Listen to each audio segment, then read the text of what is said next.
L'honorable chef de l'opposition. Mr. Speaker, the Prime Minister took my idea last year to remove GST off rental housing construction. It's the only thing he's done right, because of course after 9 years he's doubled housing costs. So yesterday I came up with another common sense idea. Let me quote his housing advisor, Mike Moffat. The Conservative leaders plan to eliminate the GST for newly constructed homes selling for under $1 million is the boldest middle-class housing proposal released to date from any federal political party. Will he accept my common sense idea?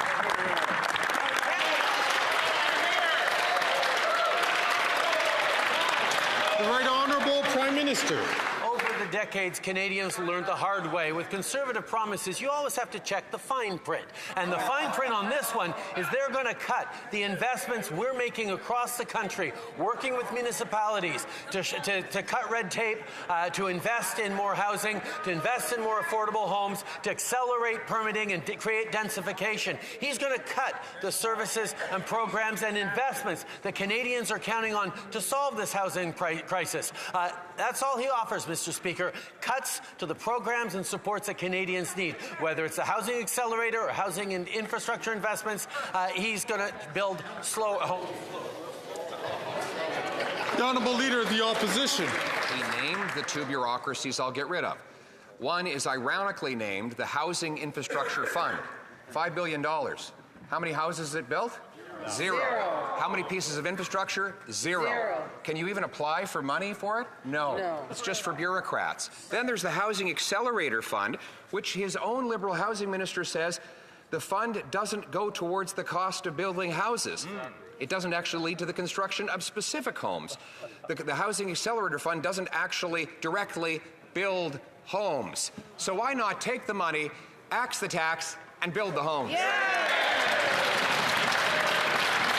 The Right Honourable Prime Minister. Mr. Speaker, the Leader of the Opposition is intending to cut the Housing Accelerator Fund, which is all about creating densification across our communities, accelerating the permitting and cutting red tape, using more public lands, creating more opportunities for public land to be used for the creation of affordable homes. It's about changing the way homes get built so they get built faster and more accessibly for Canadians. He's about cutting the programs and the services that Canadians rely on. That's what Canadians have learned about Conservative promises. Got to look at the fine print, and the fine print is cuts to things Canadians need. That's right. The Honourable Leader of the Opposition. Cuts to taxes Canadians pay, Mr. Speaker. We will axe the tax, the sales tax on new homes under $1 million, saving up to $50,000 on a new home or $2,700 in lower mortgage payments every single year. By contrast, in the last 3 years, the number of young people who have ownership of a home today has fallen by half under this Prime Minister and his incompetent housing minister. So why won't he cut the bureaucracy, axe the tax, and build the homes? The Right Honourable Prime Minister. Speaker, Canadians have learned when Conservatives make promises, you've got to check the fine print. And the fine print on this one is cutting programs that are investing in building new homes right across the country, working with municipalities and delivering the homes that Canadians, particularly young Canadians, need. Now, if the Leader of the Opposition actually cared about young Canadians, he wouldn't be standing against the fact that we're asking wealthier Canadians to pay a little more in taxes to help young Canadians with buying a home, with creating a future, with creating the jobs that they need. We're going to continue to invest in young people for intergenerational fairness while he gives tax breaks to wealthiest. Ce gouvernement qui est mauvais pour le Québec. But the question is, will the NDP finally break off its costly coalition with the government and call a carbon tax election?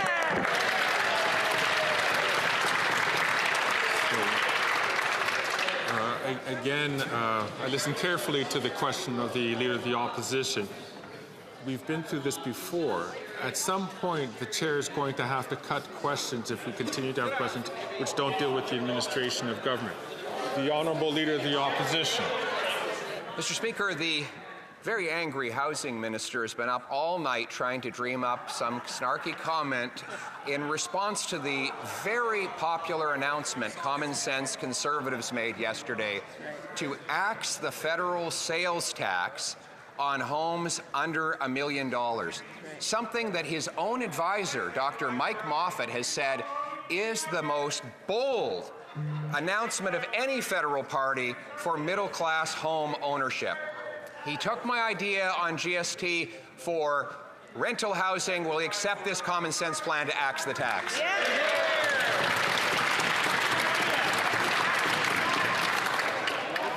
There's a lot of chatter coming. I can only identify the member from New Westminster Burnaby, but I would warn other members, please, to not take the floor unless recognized by the chair. It's important for question period to happen during the time that it's supposed to happen. The Honourable Minister for Infrastructure, Housing and Communities. Mr. Speaker, with all the time and energy he spends on me, I'm going to have to send him a check for the time I've been living rent-free in his head. But I got to tell you, yesterday, make no mistake, the Conservative leader announced he would make multi-billion-dollar cuts to programs that will get homes built in this country. Now, he knows that, and we can agree on that piece. What he doesn't know is his caucus colleagues have been going behind his back, writing me letters advocating for their communities to receive funding through the Housing Accelerator Fund because they believe it will get more homes built. My question for the Conservative members of his caucus, will they have the courage to stand up and tell him he's wrong?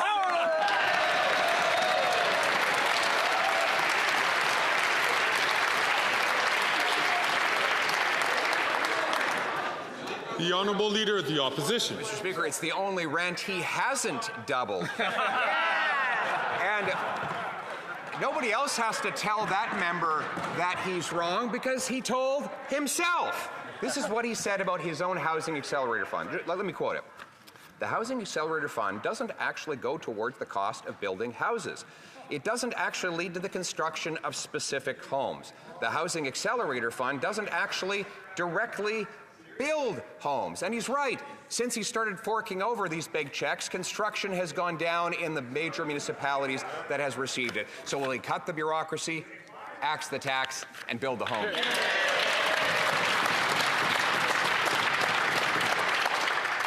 I ask all members once again, including the member from Hamilton Centre, to please not take the floor. The Honourable Minister for Housing, Infrastructure and Communities.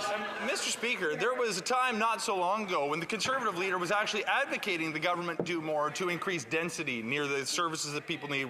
Infrastructure already exists. There was a time when he was actually advocating to do something to reduce development cost charges to make it cheaper to build homes in this country. There was a time he was advocating the government do something to actually speed up the process of permitting. Now that we've actually moved forward with billions of dollars of investments that are getting homes built, making changes, he's changed his view and says we should do nothing on any of these programs and blames the government for making the investments he once thought was a good idea. We're going to do what it takes to build homes. I wish he'd join us. The Honourable Leader of the Opposition. Mr. Speaker, he's done precisely the opposite. Since he gave Toronto $500 million, that city hall has jacked up development taxes by 40%. No wonder construction is down 20%. That's probably why Dr. Mike Moffat, the minister's housing advisor, said that it's hard to deny that the Housing Accelerator Fund is turning out to be nothing more than a heist of tax dollars flowing from the feds to the municipality. Wow. So enough with the heists. Won't he cut the bureaucracy, axe the tax, and build the home? The Honourable Minister of Housing, Infrastructure and Communities. Mr. Speaker, I sometimes ask myself where they found this guy. He twists the facts to suit his narrative whenever he wants. It's almost like the Conservative Party, when looking for a new leader, hopped on Temu, typed in far-right Conservative, and then spit this guy out instead. He opposes investments in affordable housing. He borrows lessons from his cousin south of the border when he opposes birth control for women. During the January 6th of Canada, the convoy, he wasn't just telling people to stand by, he was bringing them coffee in the streets. Mr. Speaker, it might be election season in America. We don't need this far right-wing populism here at home.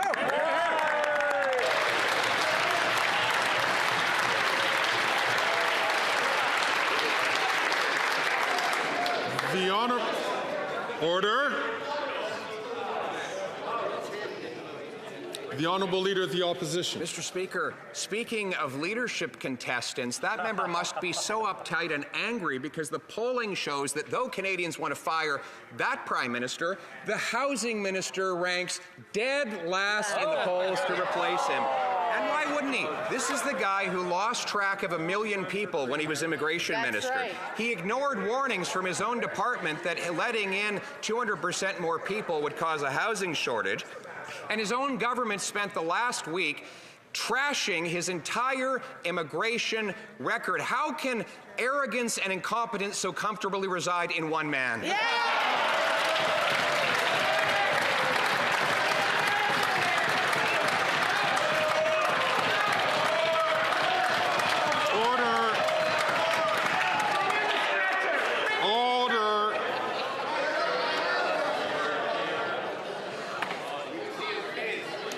The Honourable Minister of Housing, Infrastructure and Communities. Mr. Speaker, the Conservative leader asks how arrogance and incompetence can live so comfortably in one man. He manages to show us every single day. Mr. Speaker, let's actually look at the facts.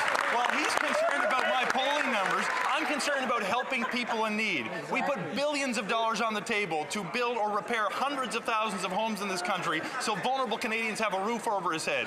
Let's look at his record. The worst level of home building in the last 10 years. And when he had the chance to help the most vulnerable, he simply got 6 units built across the entire country. The only thing he's done to help vulnerable people is show up with a video camera to treat those living without a roof over their head as props, and it's unacceptable.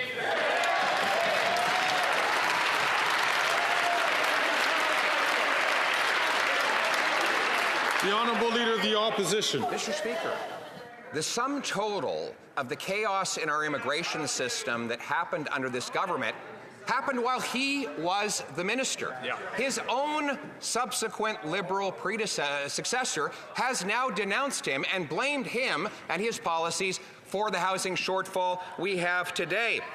And now as housing minister, since he took office, the number of young people who own a home has gone from 47% down to 26% as he builds bureaucracy to block homes. Why doesn't he realize his failure, accept my common sense plan to axe the tax and build the home?